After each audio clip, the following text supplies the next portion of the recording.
Se eu vou tratar a mãe com droga antitireoidiana, que é a tionamida, né?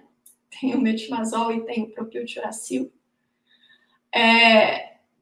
Na maioria das vezes, a nossa droga de escolha é o metimazol, mas em raras exceções a gente vai precisar do propil. No primeiro trimestre da gravidez é uma, né, das duas situações em que a gente prefere o propil do que o metimazol.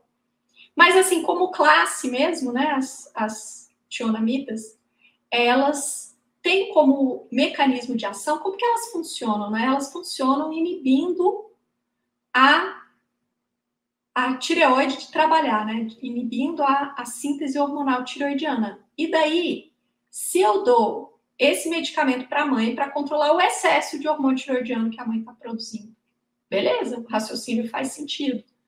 Só que eu não posso esquecer que esse medicamento vai atravessar a barreira placentária e vai chegar lá na tireoide fetal. E aí, a gente corre o risco de haver uma inibição da síntese hormonal da tireoide fetal. E isso a gente não quer, porque se a tireoidezinha do feto, né, não produzir hormônio adequadamente, ele pode ter hipotireoidismo congênito, né? Então, isso a gente não quer. Então, a gente tem que colocar na balança. E nessa balança, como é que funciona isso na prática? Isso funciona assim, ó.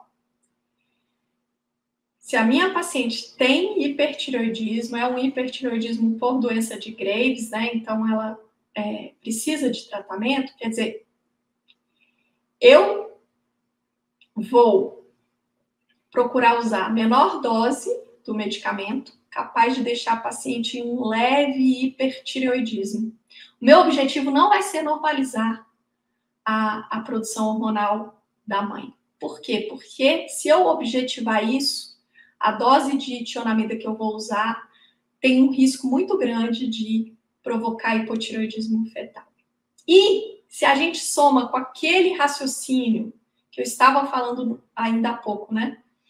Sobre a situação normal, a fisiologia da gravidez, em que normalmente a gente tem vários fatores ali fazendo com que exista uma certa supressão do TSH, quer dizer, a tireoide da mulher gestante, ela trabalha mais do que o normal mesmo, né? Isso não é suficiente, em condições fisiológicas, isso não é suficiente para deixar a gestante em hipertireoidismo, não. Porém, um hipertireoidismo leve, que a gente, em condições patológicas aqui, né, de uma mulher com doença de Graves, um hipertireoidismo leve, ele é menos danoso do que um eutireoidismo, né, do que a gente controlar realmente, normalizar às custas do uso de tionamida.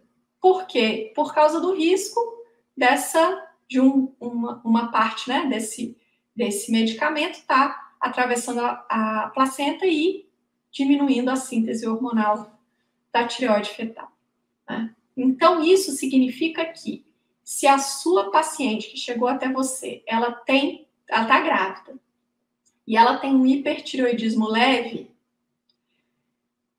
você tende a pensar em não tratar com medicamentos.